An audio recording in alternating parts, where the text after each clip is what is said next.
Bonjour à tous, je m'appelle Nicolas, votre expert en gestion et création d'entreprise. Et aujourd'hui, on va démystifier ensemble ce qui peut être déductible ou non des charges de votre entreprise. Si vous êtes entrepreneur, cette vidéo est faite pour vous. Allez, c'est parti!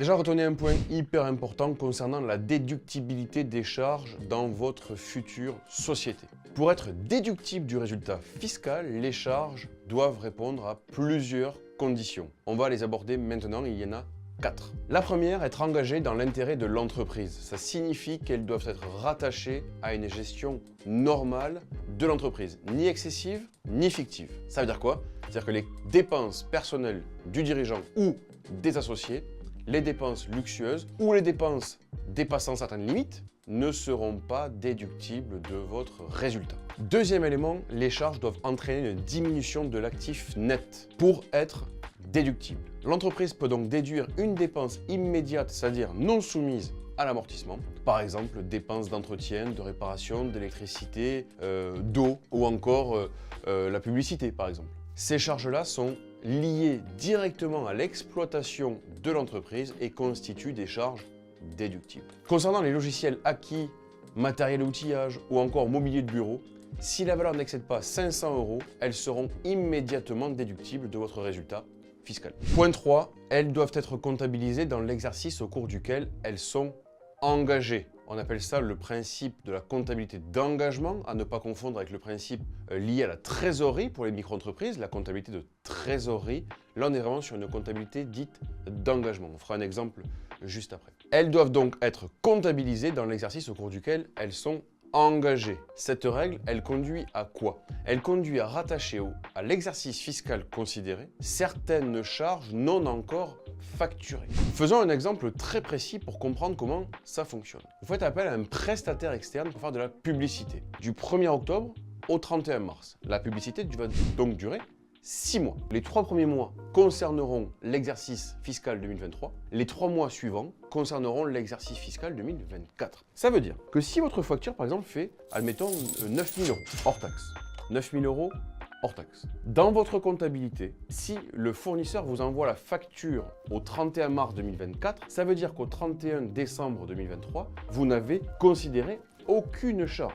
Auquel cas, vous devrez passer une écriture comptable qui dirait « Ok, la facture concerne une partie en 2023, une partie en 2024, 4 500 € concerne 2023, passons l'écriture au 31 décembre. » On appelle ça une écriture d'opération diverse pour respecter le principe d'indépendance des exercices. Si on ne respecte pas ce principe, tout simplement, ça veut dire qu'en 2024, vous auriez considéré les 9 000 € entièrement en 2024. Ce n'est pas possible. Une partie doit être considérée en 2023 et une partie en 2024.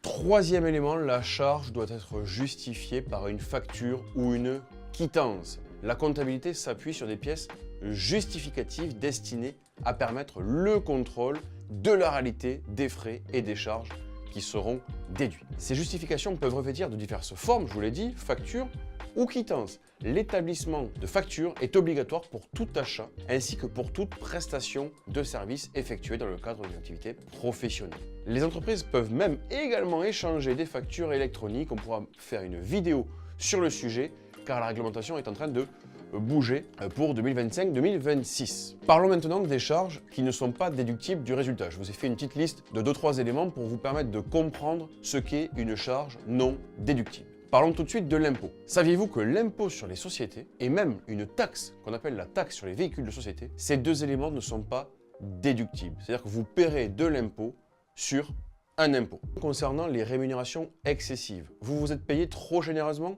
Attention, les rémunérations jugées excessives pourront être requalifiées et imposées différemment.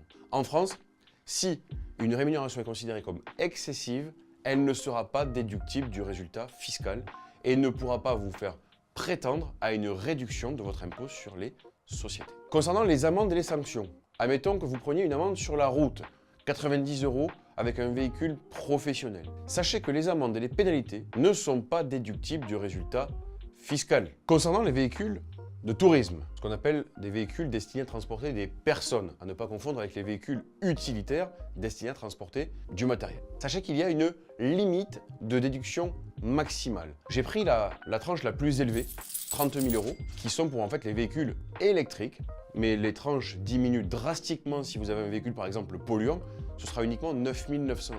Mais pour un véhicule électrique, qui est donc la base la plus avantageuse en termes de déduction, si vous achetez un véhicule par exemple à 70 000 €, la base qui excède 30 000 jusqu'à 70 000 €, concernant les amortissements que vous calculerez sur ce véhicule, ne vous donneront pas accès à cette réduction d'impôt sur les sociétés. Votre limite fiscale sera basée sur 30 000 €. Si cet élément n'est pas clair, n'hésitez pas à me poser la question en commentaire, j'y répondrai avec grand plaisir.